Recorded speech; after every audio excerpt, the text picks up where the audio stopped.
Good evening, everyone. It's been a very busy day weather-wise as we are definitely tracking a storm system moving through the borderland area. Right now, this is a live picture of our mountain cam where you can clearly see some thick clouds out in the distance. Definitely seeing a storm system move through the borderland area. So check this out. This is where we are looking at that radar map. Now, it's going to be very tricky where we begin to see the cold front move through, but we're starting to see it actually inch closer to us as we're looking at some of this pink on the map. Pink basically means we're starting to see the rain change over into snow. It's not snow just yet over by Van Horn. It's more like a rain mix. So some rain mixed in with some flurries. That's what it means. And as we get closer into our area, we'll slowly begin to see a little bit of more of that taking place. So you'll notice that right now a lot of green on this map. We're actually seeing some more sprinkles over by northeast El Paso. That's where it's mainly taking place. And so that's where this rain is moving through.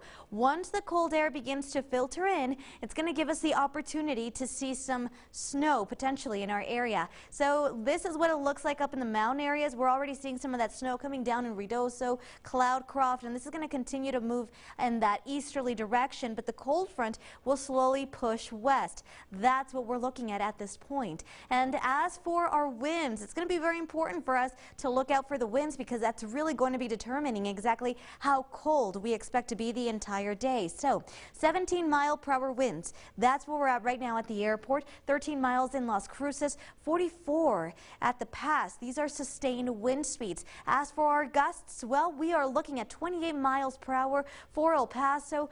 49-mile-per-hour gusts at the pass. So now let's go ahead and talk about how that's going to be impacting our temperatures. Winds have a huge impact on your feels-like temperatures, the temperatures your body feels at that point in time. So right now, the thermometer at the airport in El Paso reads 44 degrees. That's the temperature. We're looking at 24 degrees at the pass, 14 in Cloudcroft, matching that in Ruidoso. Let's go ahead and talk a little bit about the wind chill factor, or what it feels like. We're looking at 36 degrees in El Paso. That's what it truly feels like. We're looking at below zero right now in Cloudcroft, 1 degree in Ruidoso, and about 4 degrees at the pass. That just goes to show how cold those temperatures truly are. Now, as for what we can compare as far as the timing of all this goes, well, our snow is expected to take place as early as the overnight hours, between midnight to about 4 p.m. It could even be between 2 a.m. and 4 p.m. But what we do know is that we don't really expect to see heavy snowfall as the sun begins to rise. At that point, we'll slowly begin to say goodbye to those snow flurries, and the entire system would have moved out of the area. Dangerous driving conditions are going to be a main concern for us, especially for the morning commute. And then, of course, much of the snow is expected to take place primarily in East El Paso. Temperatures are expected to dip to about 35 degrees tomorrow afternoon. Overnight, tonight into tomorrow morning, we expect to drop below freezing, a hard freeze, and then into the teens we go Thursday night and Friday night. Well, as we prepare for the cold, Brenda Medina has more information on how to protect your pipes in today's Water Tip Wednesday. Temperatures are expected to drop drastically this week, and that means water can freeze and burst a pipe, causing thousands of dollars in damage. Christina Montoya with El Paso Water is here to tell us how to protect your pipes for Water Tip Wednesday. Welcome, Christina. Hello. Well, it is not too late to do some preparations to prevent a costly mess at your home. Now, all it takes is below freezing temps and an exposed pipe to result in hundreds of gallons of water being wasted. So how can we avoid this from happening in our homes? We know the temperatures are going to drop this week. Well, it's actually not very difficult. The first thing you need to do is locate any exposed pipes and faucets. The biggest concern is your outdoor irrigation system.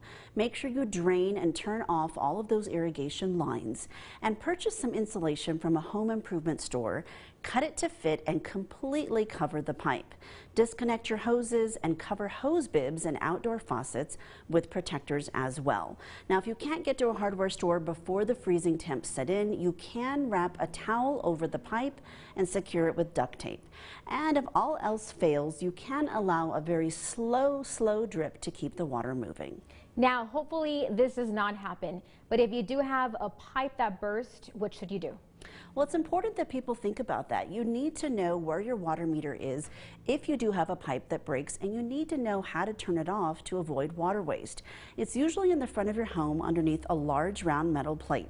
Simply lift the plate and turn the valve 90 degrees with a meter tool or even a wrench. All right, and what about indoor pipes? Well, that's really more of a concern if you will not be home for several days and the heat will be off in your home. If that is the case, make sure to open the cabinet doors where the pipes are located to let some warm air in. And of course, for more tips, go to epwater.org and click on videos and the Take Action section. All right, Christina, thank you for that useful information. Again, temperatures are going to drop, so be prepared. Christina provided all of those wonderful tips for us. Thank you so much for joining us. Thank you. We'll be right back.